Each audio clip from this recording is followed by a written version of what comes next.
तेरी उम्मीद तेरा इंतजार करते हैं ऐ सनम, हम भी तुझको प्यार करते हैं।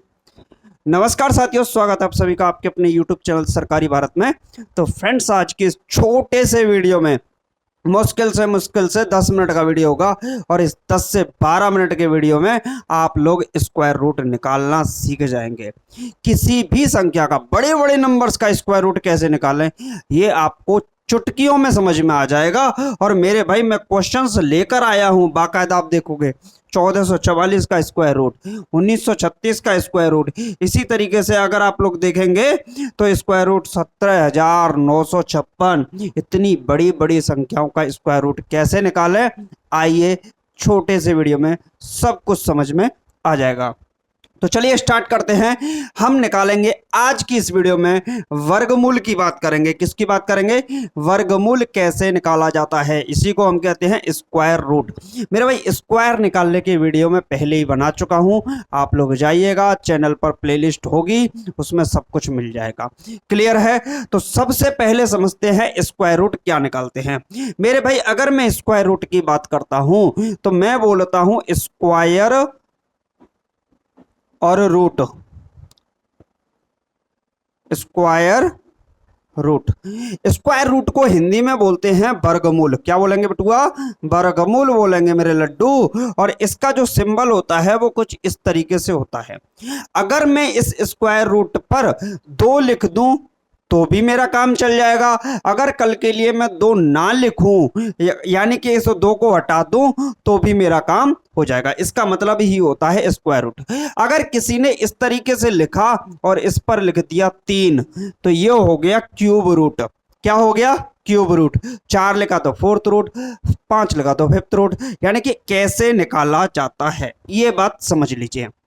जब भी हम स्क्वायर रूट निकालते हैं तो इसके मुख्यतः 4 नियम बताता हूं मैं आपको, मुख्यतः 4 नियम। लेकिन जब आप स्क्वायर रूट निकाल रहे होंगे तब आपको किसी नियम की आवश्यकता इस वाले की नहीं पड़ेगी।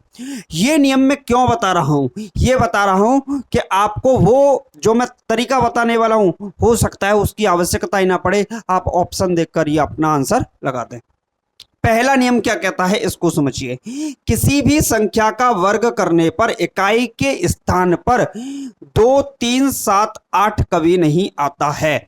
मेरे भाई, कहने का मतलब यह है 2, 3, 7, 8 का मतलब हो गया 2378। सीधा सीधा संख्या में याद कर लीजिए, 2378, 2378 संख्या। अगर ये समझ लीजिए इकाई का अंक 2 बने, 3 बने, 7 बने, 8 बने, तो वो वर्गमूल होगी नहीं, वो नॉन परफेक्ट स्क्वायर रूट में होगी। कहीं ना कहीं नॉन परफेक्ट नंबर होगा जो स्क्वायर रूट के अंदर होगा। बात समझ रहे हैं कि नहीं? तो मेरे भाई, अगर मैंने देखिए 2 का 1 का स्क्वायर किया तो क्या बनेगा? 1 बनेगा। 2 का स्क्वायर किया तो 4 बनेगा। 3 का स्क्वायर किया तो 9 बनेगा। ऐसे ही 4 का स्क्वायर किया तो मेरे लड्डू 6 आएगा इकाई का अंक। और ऐसे ही मैंने 5 का स्क्वायर किया तो मेरा इकाई का अंक 5 आएगा। 6 का स्क्वायर किया तो मेरा इकाई का अंक फिर 6 आएगा। 7 का स्क्वायर किया तो मेरा इकाई का अंक 9 आएगा। 8 का स्क्वायर किया तो इकाई का अंक मेरा 4 आएगा। और 9 का स्क्वायर कर दें तो मेरे भाई इकाई का अंक क्या आएगा? 1 आएगा। और 10 का स्क्वायर करने पर इकाई का अंक 0 आएगा।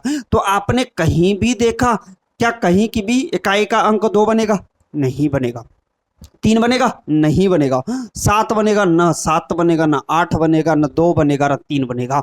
तो आप लोग याद कर लीजिए, जब आपके क्वेश्चन पूछे जाते हैं तो आपसे ऐसे क्वेश्चन दे देता है और आपसे बोलेगा स्क्वायर रूट के अंदर 2, 3, 5, 7, 2 और पूछ लेगा इसका स्क्वायर रूट स्क्वायर रूट बताइए।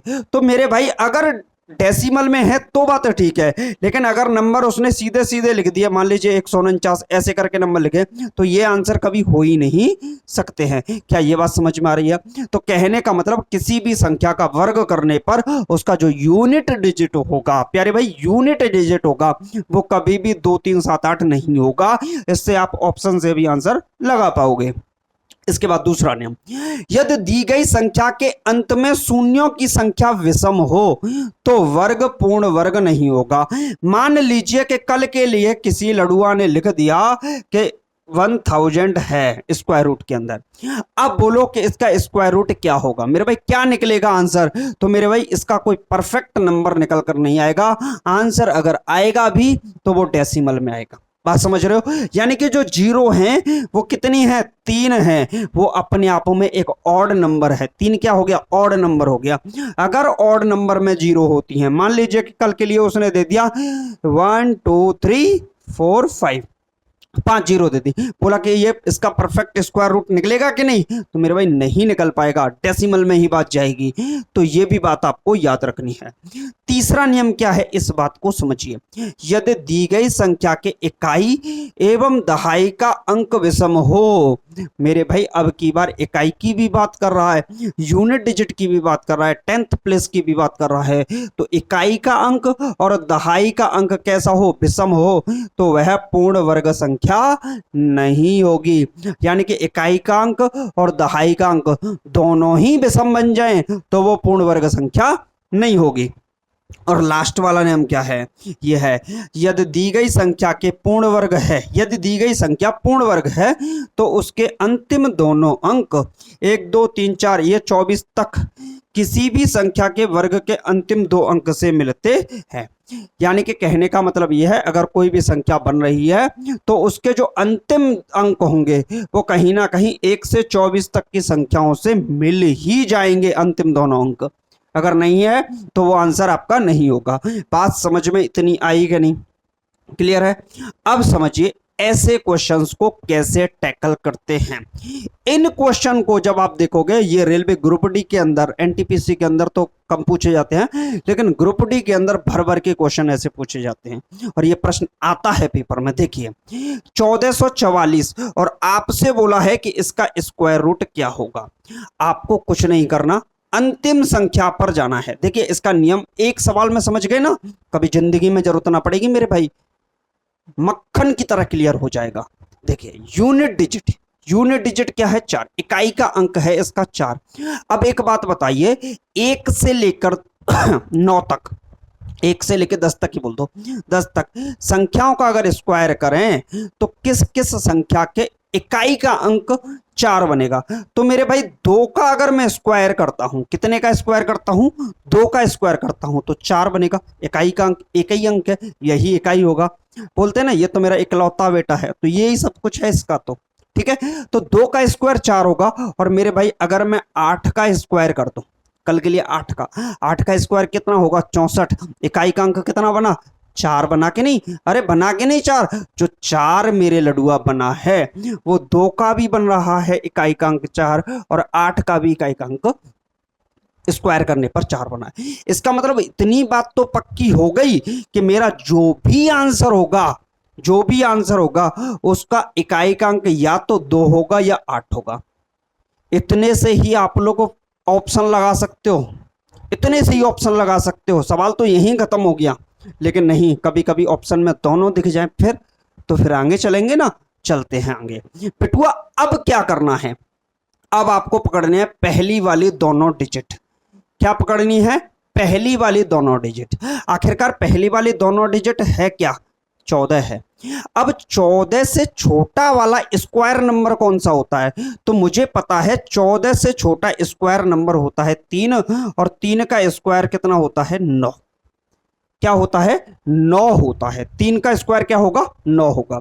यानी कि 14 से छोटा वाला स्क्वायर नंबर मुझे पकड़ना है, तो मैंने पकड़ लिया। अब आपको क्या करना है? यहां भी 3 छाप देना है, यहां भी 3 छाप देना है। इतना अब तक क्लियर हो चुका है, या तो मेरा आंसर 32 होगा या फिर मेरा आंसर 38 होगा। क्लियर है? अब कौन सा होगा ये भी बात समझ लो। आपने किसका स्क्वायर किया था? 3 का स्क्वायर किया था। 3 से एक बड़ी संख्या चुनिए, क्या होगी? 4। तो 3 चौके 12। अब इस 12 को कंपेयर करिए इस 14 के साथ, इस वाली 14 के साथ। ये 14 से छोटी है या बड़ी है? तो छोटी है। अब एक बात बताइएगा, मुझे इतना बात क्लियर कर दीजिएगा, इस 12 से 14 बड़ी है या छोटी है? तो आप कहेंगे 14 बड़ी संख्या है, तो मेरे भाई जो आंसर होगा वो बड़ा वाला ही होगा, इसका मतलब छोटा वाला आंसर नहीं होगा। ये अगर मैं 32 का स्क्वायर करूं और कल के लिए मैं 38 का स्क्वायर करूं तो ये वाला जो आंसर होगा वो 38 का स्क्वायर होगा। बात समझ में आई कि नहीं? कहने का मतलब ये है यहां आपको कंपैरिजन करना है, तुलना करनी है। कैसे करनी है ये समझो। 12 से 14 बड़ी है या छोटी है? आप कहोगे सर बड़ी है, तो इसका मतलब बड़ा वाला मेरा आंसर हो चुका है। क्लियर है? ये बात यहां तक समझ में आई कि नहीं? ये पहला प्रश्न समझ में आ गया। चलिए अगला क्वेश्चन देखते हैं, नेक्स्ट क्वेश्चन। क्लियर है मेरे भाई? अगला क्वेश्चन देखिए, वही टाइप है, वही तरीका है, कैसे निकालेंगे वो समझिए। इकाई का अंक कितना है सर मेरा? 6। तो बताइए 6 किस किस का इकाई का अंक बनता है स्क्वायर करने पर? मेरे भाई 4 का स्क्वायर होता है 16, तो इकाई का अंक 6 बनता है कि नहीं भाई? 4 का स्क्वायर करें, मैं यहां लिख देता हूं, 4 का स्क्वायर करूं तो कितना बनेगा? 16। इकाई का अंक 6 बना के नहीं? और 6 का भी स्क्वायर करता हूं तो ये 36 बनेगा, यानी कि इकाई का अंक 6 बनेगा। तो मेरे भाई अगर मैं 6 का स्क्वायर करूं तो भी मेरा इकाई का अंक 6 बनता है। अब इतनी बात पक्की हो चुकी है, जो भी मेरा आंसर होगा उसका इकाई का अंक या तो 4 होगा या 6 होगा। क्लियर है? इतना तो है क्लियर। तो आंसर के ऑप्शन यहीं से लगा सकते हो, लेकिन नहीं, तसल्ली नहीं मिलेगी। आपको क्या पकड़ना है? 19, और 19 को यहां छाप दीजिए। 19 से छोटा स्क्वायर नंबर क्या होता है? सोचिए, दिमाग में सोचिए। नहीं सोच रहे हो? सोच रहे हो, बताइए। 19 से छोटा क्या होगा? 16। 16 किसका स्क्वायर होता है? 4 का स्क्वायर होता है 16। 19 से छोटा स्क्वायर नंबर क्या है? 16। और 16 किसका होता है? 4 का स्क्वायर होता है। तो यहां भी 4 को छाप दीजिए और यहां भी 4 को छाप दीजिए। अब इतनी तो बात पक्की हो गई, या तो मेरा आंसर 44 होगा, नहीं तो मेरा आंसर 46 होगा। अच्छा, कौन सा होगा? तो आपको कुछ नहीं करना, 4 से एक बड़ी संख्या लिखनी है। क्या लिख दी? 5। और 4 पंजे कितना हो जाएगा मेरे सर? 20 हो जाएगा। अब एक बात बताइए, इस 20 से 19 छोटा है या बड़ा है? तो आप कहोगे सर 19 तो छोटा है 20 से, तो मेरे भाई ये किसका स्क्वायर बनेगा? किसका स्क्वायर बनेगा? अगर ये छोटा है तो छोटा वाला आंसर हो जाएगा, बड़ा वाला आंसर गलत हो जाएगा। बात समझ में आई क्या नहीं? क्लियर है? अब आंसर आपकी उंगलियों पर हो रहे होंगे कहीं ना कहीं। मैं जब भी आपको क्वेश्चन करा रहा हूं तो उसमें टाइम लग रहा है। कारण क्या है? कारण है क्योंकि मैं आपको समझा रहा हूं, लेकिन अगर आप करोगे तो चुटकियों में कर दोगे। आ जाओ, इकाई का अंक सिर्फ एक 5 होता है, 5 का स्क्वायर, और उसी में इकाई का अंक आता है 5। 1 से लेकर 10 तक हम स्क्वायर देखेंगे, किस में इकाई का अंक 5 बनेगा? तो सिर्फ 5 में बनेगा। तो आपको 5 को 2 बार लिख देना है, एक यहां लिखा और दूसरा यहां लिखा। लिख दिया कि नहीं? क्या यहां तक कोई दिक्कत नहीं? मुझे इतना पक्का हो गया, मेरे आंसर का इकाई का अंक 5 हो। क्लियर? अब पहली 2 डिजिट पे जाना है, तो मेरे भाई पहली 2 डिजिट क्या है? 12। 12 से छोटा स्क्वायर नंबर क्या होता है? तो मुझे पता है 12 से छोटा स्क्वायर नंबर 9 होता है, जो कि अपने आप में 3 का स्क्वायर होता है। किसका स्क्वायर होता है? 3 का। तो मुझे इतना पक्का चल गया पता, यहां भी 3 छापेंगे, यहां भी 3 छापेंगे। अब हो गया गड़बड़ घोटाला, क्योंकि मैं जानबूझ कर लाया था इसको, मुझे पता था फंसोगे। अब 35 तो मिक्स हो गया भाई, किसका? आगे प्रोसेस करने की आपको आवश्यकता ही नहीं, क्योंकि ये तो आंसर 35 का ही हो चुका है, करने की जरूरत नहीं, लेकिन करना चाहो तो भी कर सकते हो। 3 से बड़ा क्या होगा? 4, और 4 में अगर 3 का गुणा करोगे तो कितना बनेगा? 12। मेरे भाई कंपैरिजन करोगे तो 12 12 के बराबर है। ऐसा क्यों हो रहा है? ऐसा इस वजह से हो रहा है क्योंकि यहां भी मैच कर चुका है। क्लियर है? चलिए अगले प्रश्न की ओर चलते हैं। मेरे लड्डुओं, मेरी काजू कतलियों, इस क्वेश्चन का आंसर बताओ। जब तक फीलिंग ना आए अंदर क्वेश्चन को करने की, तब तक मजा नहीं है। फीलिंग लो, जब तक फीलिंग नहीं लोगे कोई फायदा नहीं। देखो, अंतिम संख्या क्या है, इकाई का अंक 6। मेरे भाई 4 का स्क्वायर करता हूं तो 16 आएगा, इकाई का अंक 6 बनेगा, और 6 का स्क्वायर करता हूं तो 16 आएगा, इकाई का अंक 6 बनेगा। तो इसका मतलब यह है कि मेरे आंसर का इकाई का अंक 4 या 6 में से कोई एक होगा। बात खत्म। चलिए पहली 2 डिजिट पे आइए। पहली 2 डिजिट क्या है, 40। क्या है, 40। 40 से छोटा स्क्वायर नंबर सोचिए क्या है, तो सीधा सीधा है 36। और 36 किसका नंबर होता है, स्क्वायर होता है, 36 होता है 6 का स्क्वायर। तो आपको कुछ नहीं, 6 यहां छाप देना है, 6 यहां छाप देना है। मुझे इतना तो क्लियर हो गया कि ये जो आंसर होगा वो कहीं ना कहीं या तो 64 का स्क्वायर बन रहा होगा ये, या 66 का स्क्वायर बन रहा होगा। क्लियर है। अब कौन सा होगा वो समझिए। तो हमने स्क्वायर किया था 6 का, और 6 से बड़ी संख्या क्या होती है, 7। 6 सत्ते 42। अब मुझे बताइए 42 से 40 बड़ा है या छोटा है। तो आप लोगों के दिमाग में आ रहा होगा कि छोटा है, तो मेरे भाई छोटा वाला आंसर हो जाएगा, बड़ी वाली संख्या आंसर नहीं होगी। इससे आसान कुछ नहीं हो सकता। ठीक है, कुछ नहीं हो सकता। बाकी जिंदगी में तो मोह माया है भाई, भरी पड़ी है, कोई कमी नहीं है मोह माया की। अगला प्रश्न देखिए, ये प्रश्न काफी अच्छा है। इकाई के अंक पर जाइए। इकाई का अंक, इकाई का अंक 4 का स्क्वायर 16 बनता है तो 6 बनेगा, और इकाई का अंक 6 का स्क्वायर बनाए 36 तो भी 6 ही आएगा। मुझे इतना पक्का हो गया, मेरे आंसर का इकाई का अंक चाहे तो 4 होगा या फिर 6 होगा। अब आपको 2 अंक पे जाना है, नहीं नहीं नहीं, ऐसी गलती कतई नहीं करनी है मेरे भाई। अब आपको 3 अंक पर जाना है, क्योंकि संख्या अब हो चुकी है 5। मैंने हर एक वैरायटी को ले लिया है, एक भी वैरायटी इसमें नहीं छोड़ी है। 3 अंक क्या हो गए, 179। मेरे भाई इतना बताओ, 179 से छोटा स्क्वायर नंबर कितना होता है। तो आप कहोगे सर 169, जो कि अपनी आप में 13 का स्क्वायर होता है। 14 का कितना होगा, 196। तो फिर तो वो तो गई बात, छोटा देखना है। तो यहां भी आपको 13 छाप देना है, यहां भी आपको 13 छाप देना है। इतना तो पक्का है, या तो आंसर 134 का स्क्वायर 134 बन रहा होगा, या आंसर 136 बन रहा होगा, किसी एक का स्क्वायर बन रहा होगा। अब क्या करें सर, कौन सा होगा, तो आपको कुछ नहीं करना। किसका स्क्वायर किया था, 13 का। 13 से बड़ी संख्या 14। अच्छा 13 का गुणा 14 से करिए, कितना बनेगा, सच सच बताओ, करके दिखाओ। दिक्कत आ रही है ना। 13 का 10 से गुणा करो 130, और बचे 4, 13 का 4 से भी कर दो, 13 चौके 52, 130 और 52 182। कितने हो गए मेरे भाई, 182, 182। एक बात बताओ, 182 से 179 छोटा है या बड़ा, छोटा है या बड़ा। तो मेरे भाई छोटा है तो छोटा वाला आंसर हो जाएगा, बड़ा वाला बफर सिस्टम खाने जाएगा। क्लियर है, वो तो आंसर हो ही नहीं सकता। क्लियर है। चलिए अगला क्वेश्चन।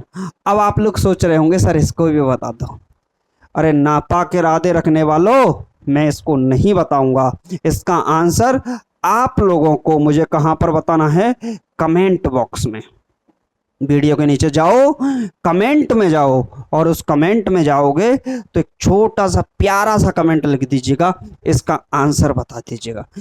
जिस बच्चे ने इसका आंसर लिखा मेरी तरफ से, उसको हार्ट का सिंबल मिलेगा।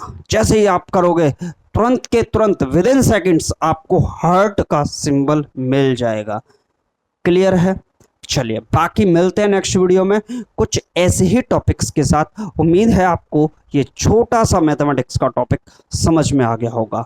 जय हिंद, जय Bharat. Thank you for watching this video.